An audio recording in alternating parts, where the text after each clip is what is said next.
আজকে এটা আমাদের ৮ নম্বর ইউনিয়নের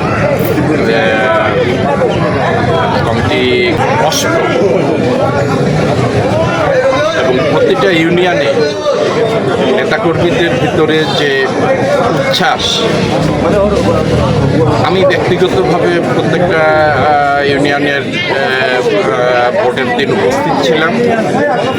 তাতে আমার যেটা মনে হয়েছে যে সবার ভিতরে ওই ধরনের অনুভূতি যে বিগত দিন মানে ইউনিয়ন পরিষদ নির্বাচন বা সংসদ নির্বাচনে যে বিএনপির লোকজন কেন্দ্রে যেতে পারেনি, ভোট দিতে পারেনি, মনে হচ্ছে যেন এটা দলীয় নেতা নির্বাচনের ভোট না।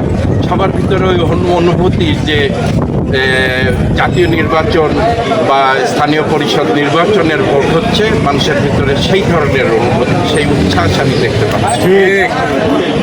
তো আমি ব্যক্তিগতভাবে খুশি যে আজকে আমাদের যে ইউনিয়ন কমিটির যে নির্বাচনের মাধ্যমে নেতা নির্বাচিত হলে সাধারণ নেতাকর্মীদের মূল্যায়ন বাড়বে। কারণ নেতারা জানবে যে কালকে আমাকে আবার এই নেতা হতে হলে ওই সাধারণ নেতাকর্মীদের ভোটেই আমাকে নেতা নির্বাচিত হবে। তাতে সাধারণ নেতাকর্মীদের মূল্যায়ন বাড়বে, নেতাকর্মীদের মূল্যায়ন। আমি ব্যক্তিগতভাবে এই সিস্টেমে আমাদের নেতা তারেক রহমান যে সিস্টেম এস্টাবলিশ করতে চাচ্ছেন, আমি ব্যক্তিগতভাবে খুশি।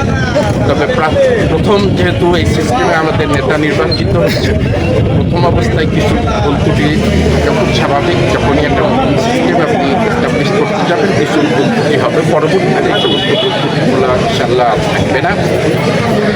এবং এই সিস্টেমে প্রত্যেকটা যে কোনো একটা নতুন সিস্টেম চালু করলে তার কিছু নেগেটিভ দিকও থাকে, হয়তো আমি জানি না। কিন্তু আমার অনুরোধ থাকবে নেতাকর্মীদের ভিতরে যারা হয়তো ফেল করবেন, তাদের ভিতরে এক ধরনের রেষারেষি তৈরি হতে পারে। সেই মানসিকতা বাঙালি চারিত্রিক বৈশিষ্ট্যের অংশ। তো অনুরোধ করব যে আজকে আপনি ফেল করবেন, আপনি নেতাকর্মীদের কাছে যান, আগামীতে আপনি নেতা নির্বাচিত হবেন।